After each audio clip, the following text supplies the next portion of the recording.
America और Israel ने एकजुट होकर ईरान पर अटैक कर दिया। इस हमले में ईरान के supreme leader Ayatollah Ali Khamenei मारे जा चुके हैं। सेना के कई ठिकाने तबाह हो चुके हैं, लेकिन तेहरान के पास मिसाइल्स और ड्रोन का भंडार अभी भी बाकी है और यही वजह है कि ईरान की तरफ से इजराइल और अरब देशों में स्थित अमेरिकी ठिकानों पर मिसाइल और ड्रोन अटैक किया जा रहा है। ईरान के साथ ही इजराइल पर भी युद्ध का काफ़ी असर पड़ा है।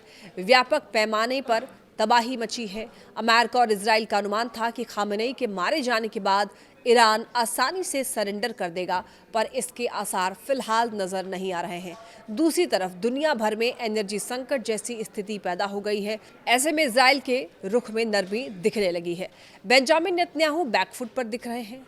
शायद यही वजह है कि इजराइल पीएम ने ईरान की जनता से खास गुहार लगाई है। उन्होंने ईरानी जनता के लिए भावुक संदेश भी दिया है।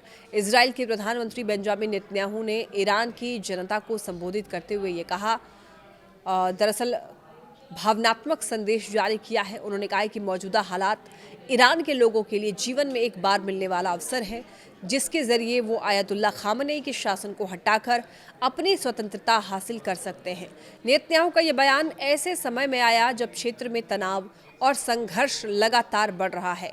नेतन्याहू ने अपने संदेश में ये कहा है कि इजराइल और अमेरिका मिलकर तेहरान के तानाशाहों के खिलाफ ऐतिहासिक लड़ाई लड़ रहे हैं। उन्होंने दावा किया कि दोनों देशों की कार्रवाई से ईरान की सत्ता से जुड़े कई ठिकानों को निशाना बनाया गया है और इस अभियान में इस्लामिक रिवॉल्यूशनरी गार्ड कॉर्प्स से जुड़े हजारों लड़ाके और कई मिसाइल लॉन्चर नष्ट किए गए हैं।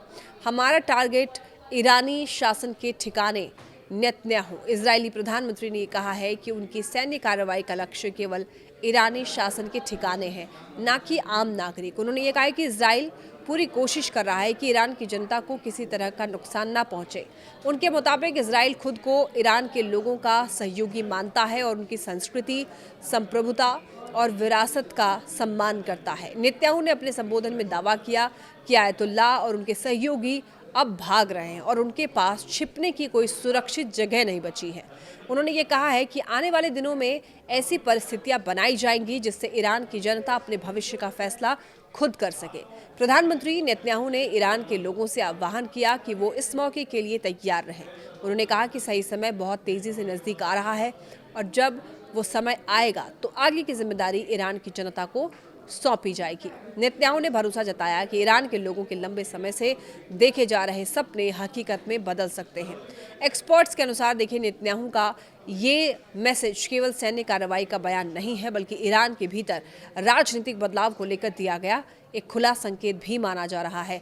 इससे ये भी साफ होता है कि इजराइल क्षेत्र में ईरान के प्रभाव को चुनौती देने के लिए सैन्य और राजनीतिक दोनों स्तरों पर रणनीति अपना रहा है। लेकिन देखिए, इस बयान पर ईरान की सरकार की ओर से अभी कोई औपचारिक प्रतिक्रिया सामने नहीं आई है, लेकिन माना यह जा रहा है कि इससे मध्य पूर्व में पहले से चल रहे तनाव और बढ़ सकते हैं। लेकिन एक्सपर्ट्स का यह भी कहना है कि आने वाले दिनों में क्षेत्रीय राजनीति और सुरक्षा स्थिति पर इस बयान का व्यापक असर देखने को मिल सकता है।